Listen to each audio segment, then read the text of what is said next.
The settlers who arrived in New England in the early 1600s were searching for religious tolerance, but ironically, they were intolerant of others. 70 years later, their intolerance led to a Puritan witch hunt. 200 people were accused, from simple farmers to the governor's wife. I'm David Hartman. 300 years ago, New Englanders believed the devil and witches were real and had come to destroy them. On the charges of a handful of teenage girls in Salem, Massachusetts, they executed 20 of their innocent neighbors. Even today, reasonable people ask, what possessed old Salem village in 1692? The devil came to me and bid me serve him.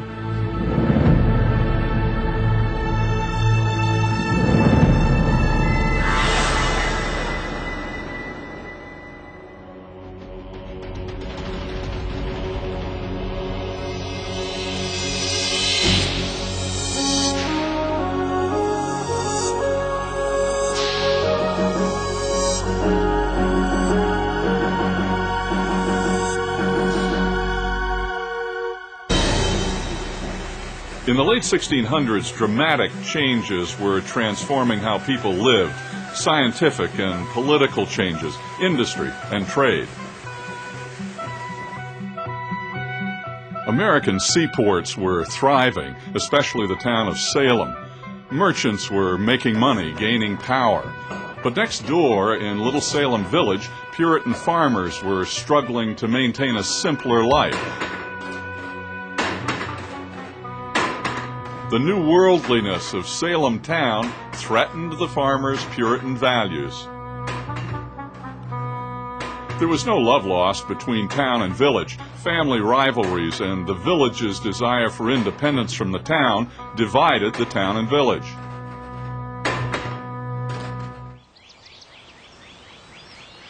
Even the village itself was divided. Anxiety was building. Villagers led by the Thomas Putnam family resisted and resented change. Other villagers, led by the Israel Porter family, had ties to Salem town, business ties, personal profit. The pious farmers' influence was eroding. Finally, the rivalries erupted over picking a new village minister, a position with influence and power beyond the power of the pulpit. Into this quagmire stepped Samuel Parris, a struggling, complex man who was quick to see the devil's role in any misfortune. For Parris, the minister's job was an opportunity to finally gain respect. He had failed at business. He resented that. He was obsessed with money, so he made excessive demands for a house, for land, for guaranteed firewood. When money shall be plentiful, he said, more money shall be paid to me. Well, the villagers took sides, pro-Parris, anti-Parris. The Putnam camp was for him. The more worldly Porter camp was against him. Then something strange happened that pushed Salem Village over the edge. In the winter of 1692, it was incredibly cold. One evening after dinner, some young girls of the village gathered at Reverend Parris' house. What happened, the examinations and trials that followed, were written down and are still with us 300 years later. Upstairs, Parris' Indian slave Tituba was telling the girls fortunes. It was black magic and forbidden, but the girls were fascinated. Before long, the excitement turned deadly.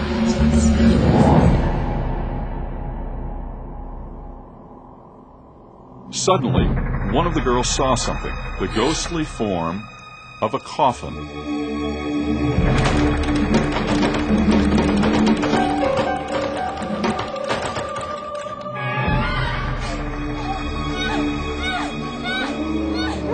Then the minister's 9-year-old daughter, Betty, began to have convulsive fits. She struggled and fought as if she were being attacked by something invisible. Then his 11-year-old niece, Abigail, began to have fits too.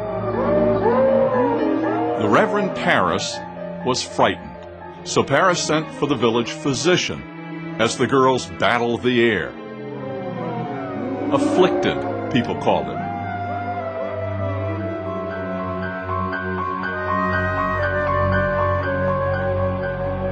When Dr. Griggs couldn't find anything physically wrong, he diagnosed witchcraft. He said, "The evil hand is upon them." Paris' worst fears of demons and the devil were being realized. What in God's name is happening? What is it, child? Are you in pain?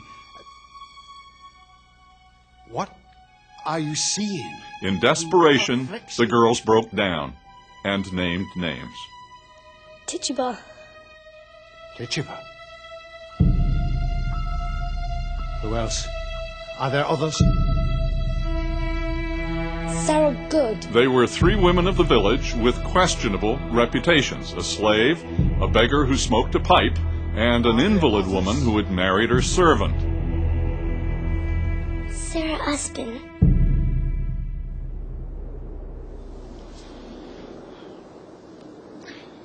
It was February 29th. Warrants were issued. The women were arrested. The charge was witchcraft. Witchcraft accusations weren't uncommon, and they usually ended with a few arrests, but not in 1692 in Salem village. Paris slave Tituba was brought before the magistrate. Tituba, what evil spirit have you familiarity with? None. Why do you hurt these children? I do not hurt them. Did you ever see the devil? The devil came to me and bid me serve him. How did you go? We ride upon sticks and are there presently. In her examination, Tituba confessed to being in league with the devil, but more importantly, she corroborated the girls' stories that Sarah Good and Sarah Osborne were her fellow witches, and she gave vivid and convincing descriptions to the court how they rode upon broomsticks for meetings with the devil, but most importantly, that there were other witches that she couldn't recognize. Why did you never tell your master? I was afraid. What else have you seen with Goody Osborne? Another thing, Harry. It walks upright, like a man. It hath only 2 legs. Tituba's confession was the spark that set everything off. Her descriptions of witches riding sticks in the night just confirmed everyone's worst fears, that Satan and his legions of witches were here. But where? And who were they? On March 1st, 1692, in Salem village, the witch hunt began. A sense of the past is very strong in Danvers. Descendants of the accused and their accusers still live here. Richard Trask is an historian and a descendant of several of those accused and executed in 1692. What is spectral evidence? Well, basically, spectral evidence was the afflicted children believed that they saw the invisible shape, something like a ghost, of the witches, except instead of being a ghost of someone dead, it was the spirit of the witches who were living, and these witches were trying to hurt the children, trying to convince them that they should sign the devil's book, or if not, they were going to rack them to pieces. The interesting thing about spectral evidence is that no one else obviously could see these specters, only the children themselves or the others who were being afflicted. In the village meeting house, the afflicted testified against the accused witches. I saw the apparition of Sarah Good. She did torture me most grievously, She did pinch me and prick me and urge me vehemently to write in her book. The Porter-Putnam feud was dramatically evident in the testimony of Ann Putnam and her mother. The apparition of Rebecca Nurse did again set upon me in a most dreadful manner, very early in the morning. The accusations gave people an opportunity to speak out against their neighbors, to take revenge. At the heart of the hysteria was the fearful new village minister.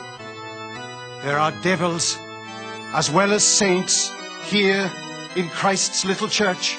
Reverend Parris didn't start the witch hunt, but he fanned the flames from his pulpit.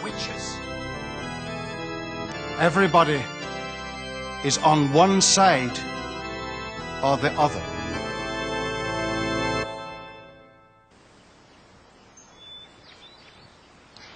On March 23rd, a devout churchwoman was accused. Those family rivalries were starting to surface. Most of the accusers represented the village. Most of the accused represented the town interests. The witch hunt was gaining momentum, and it was becoming clear that the devil was also an excuse to settle some old scores. Rebecca Nurse was a grandmother and a fully covenanted member of the church, but close to the Porter family. She was 71, yet they dragged her from her sickbed to answer Ann Putnam's charges. Ann Putnam, have you seen this woman hurt you? Yes, she beat me this morning. Rebecca Nurse, do you not see these afflicted persons and hear them accuse you? Lord God knows I have not hurt them. I am an innocent person. It is very awful to see these agonies. And yet you stand dry-eyed when there are so many wet. You do not know my heart. What a sad thing it is that a church member should be thus accused and charged. Do you believe that these afflicted persons are bewitched? Yes. Yes, I do think they are. They have accused you of hurting them. If you think it is by design, then you must look upon them as murderers. I cannot tell what I think. What do you think of this? I cannot help it. The devil may take my shape. Take my shape. When Rebecca Nurse was found innocent, her accusers erupted, insisting her specter was attacking them. Chief Justice Stoughton told the jury to reconsider. It did, this time guilty. July 19th, Rebecca Nurse was executed, then excommunicated. Over the summer of 1692, the convicted witches, 19 of them, were carted through the streets of Salem town to Gallows Hill. Instead of confessing, they forgave their accusers and prayed they would be the last innocent people executed. With a crowd all around, they were hanged, several at a time.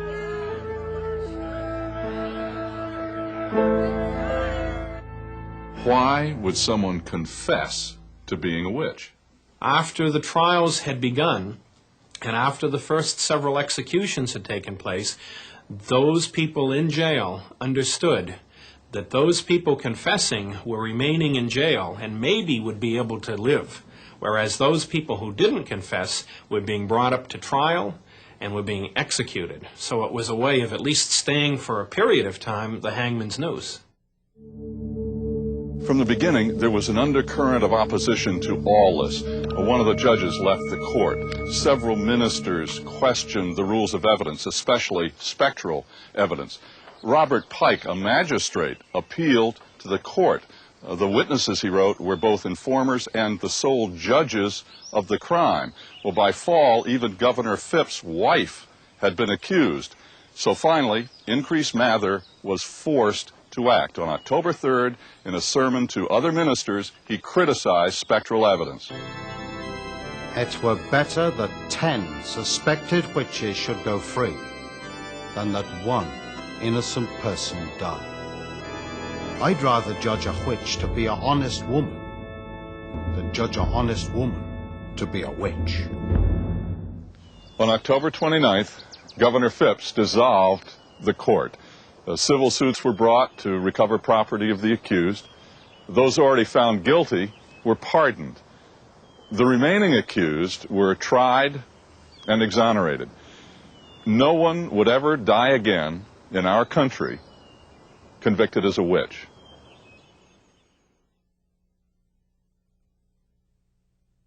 The witch hunt began in Salem Village. The trials took place in Salem Town. 300 years later, the vestiges of the hysteria are more noticeable here in Salem Town. And each year, some million visitors flock to Salem to take in the Witch Museum, stand in the stocks outside the Witch Dungeon, and stop at the Witch's Brew Cafe. Even the streets in Salem have a witch connection. The stereotypical image of the evil witch on a broomstick has become the town's symbol. It's made an industry out of its history. Salem and Danvers are in some ways still very much the same. One very commercial, the other the small town neighbor that quietly remembers. With the witch trials finally over in 1693, the colony acknowledged the tragedy and the gross injustices, and slowly people began to rebuild their communities. And then 3 years later, in 1696, the General Assembly of Massachusetts declared a fast to atone for the evil that had been done to so many innocent people. The Reverend John Hale, one of the accusers, wrote, "Such was the darkness of that day, the torture and lamentations of the afflicted, and the power of the precedents, that we walked in the clouds and could not see our way." It was an ending and a passage to a new time, a brighter time. A judge of the court, Samuel Sewell, did what had never been done before by a Massachusetts judge. I desire to take the blame and shame of it, asking pardon of men for my role in the late trial. That same day, Thomas Fisk and 11 other former jurors signed a petition. We confess that we were not able to withstand the delusions of the powers of darkness and bring upon ourselves the guilt of innocent blood. Even one of the girls who instigated the witch hunt, Ann Putnam, confessed that she had wrongly accused people.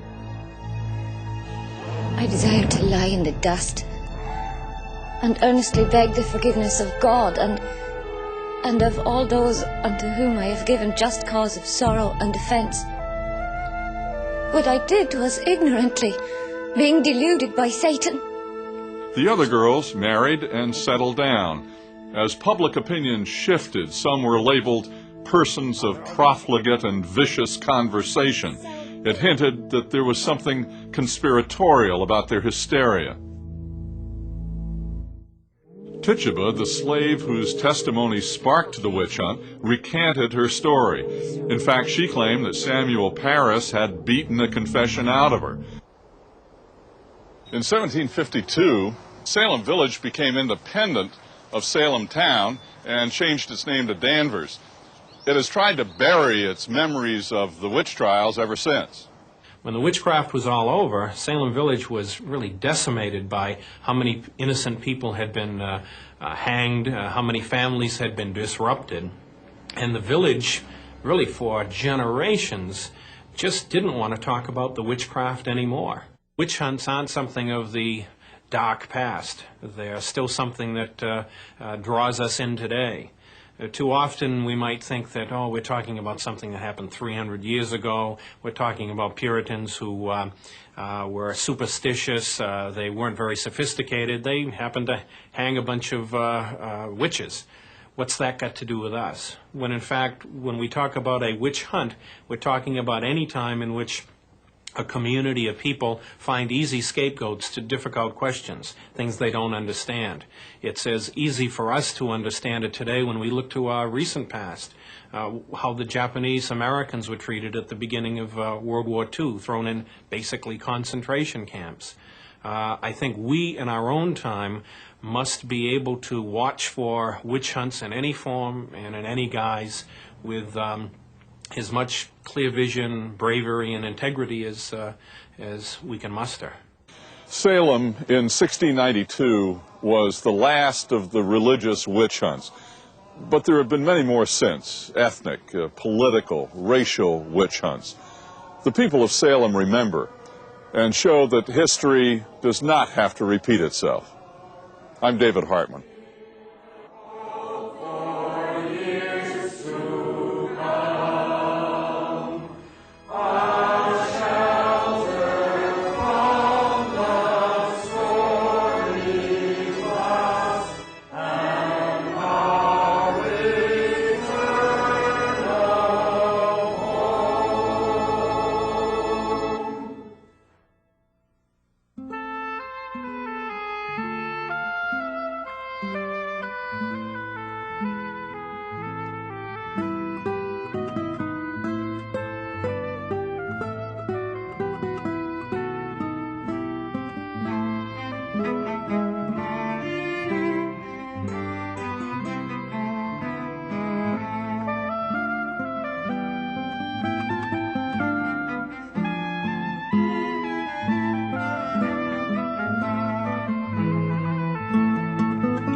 Coming up now, answers to the questions for rediscovering America, the Salem witch trials. The spark that started the witch hunt hysteria was the confession of Tituba, Reverend Parris's slave, that she was in league with the devil. Some of the accused confessed to being witches because if they confessed, they would remain in jail. But if they denied the charges, they could be executed. Try this activity with your class. Write an editorial about the witch trials in Salem that might have appeared in a 17th century newspaper. Then put them all together into a class editorial page. To learn more, members of the American Association of School Librarians and Assignment Discovery suggest The Devil in the Shape of a Woman by Carol F. Carlson. Ask your librarian to help you explore the many resources your library has to offer.